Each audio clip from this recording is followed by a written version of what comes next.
ना करें। अगर ऐसा करती हैं, मान लीजिए कर ही दी हैं, तो तनख्वाह का जो आधा हिस्सा है वो अपने पति को दें। जिस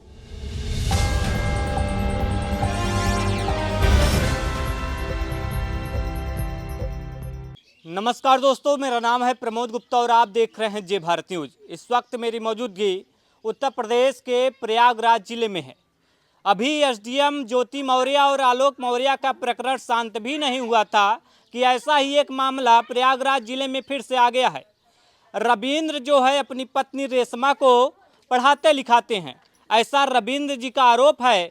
कह रहे हैं कि हम अपनी पत्नी को पढ़ाते लिखाते हैं, हम खुद अनपढ़ हैं, लेकिन अपनी पत्नी को मजदूरी करके पढ़ाया लिखाया। लेकिन जब वो पुलिस विभाग में भर्ती होती है बतौर कांस्टेबल, तब से उसका व्यवहार बदलने लगता है और वो मेरे साथ अब तलाक लेने की बात कर रही है।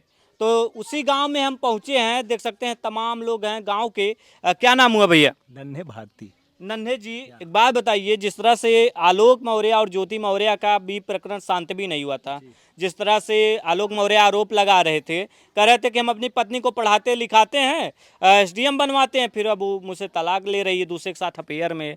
ठीक उसी तरह की घटना आपके गांव में हो रही है, क्या कहना चाहेंगे? क्या पता है आपको? नहीं, देखिए क्या है ना कि अभी ज्योति जो किया है वो तो कतई बहुत बड़ा गलत है, उसको छोड़ते हैं, पहले इनका लेते हैं। देखिए इनका क्या था कि ये मिस्टर अरविंद कुमार हैं, इनकी पत्नी कांस्टेबल थी, जो कि उसके नौकरी जब वो नहीं पाई थी तो ये बेचारे उसको पढ़ाए लिखाए हैं और उसके साथ खड़े रहे। जब आज सर्विस मिल गई उसको तो वो इनसे अलग हो रही है, तो वो कहीं ना कहीं पूरे समाज के लिए खेद है। कहीं ना कहीं ये जो महिलाएं पढ़ रही हैं, ऐसा भी कहीं ना कहीं एक तरह से महिला के विकास में भी रुकावट हो गया। कौन पति चाहेगा कि मेरी पत्नी पढ़ लिख करके मुझे छोड़ दे? ऐसा कौन चाहेगा? देखिए ऐसा कोई नहीं चाहेगा। अभी हमने अखबार देखा था 136 महिलाओं जो शादीशुदा थी, प्रयागराज में यूपीएससी की तैयारी कर रही थी, उनके पति उनको घर वापस बुला लिए, है ना। तो ऐसा समाज में हो रहा है। ऐसी खबर एक बिहार में आई है, जो एक पति अपनी पत्नी को पढ़ा लिखा रहा था। जैसे ही खबर सुनता है, अपनी पत्नी को कहता है कि मेरे पास पैसे नहीं है कि मैं अपनी पत्नी को पढ़ा लिखा सकूं। फिर ये मामला क्या बोलते थाने तक जाता है।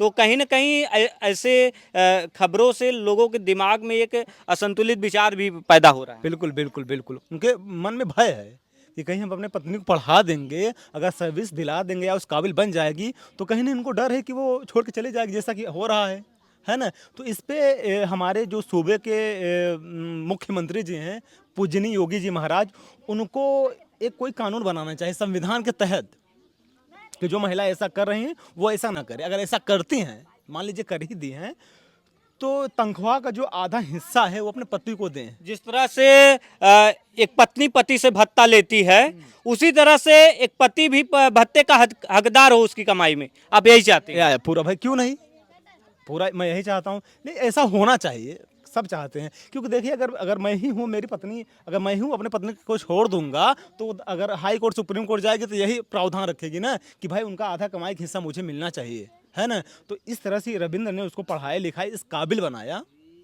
तो इनको भी अगर वो साथ नहीं रहना चाहती है तो इनको भी तनख्वाह का आधा हिस्सा मिलना चाहिए, आई थिंक। देख सकते हैं, अब कानून बनाने की भी मांग हो रही है। कहा जा रहा है कि योगी सरकार सुनिए, इस पर एक कड़ा कानून बनाइए। जिस तरह से पत्नियां पति से भत्ता लेती हैं, उसी तरह से अगर कोई पत्नी बड़े पद पर है तो पत्नियां भी पति को भत्ते दें।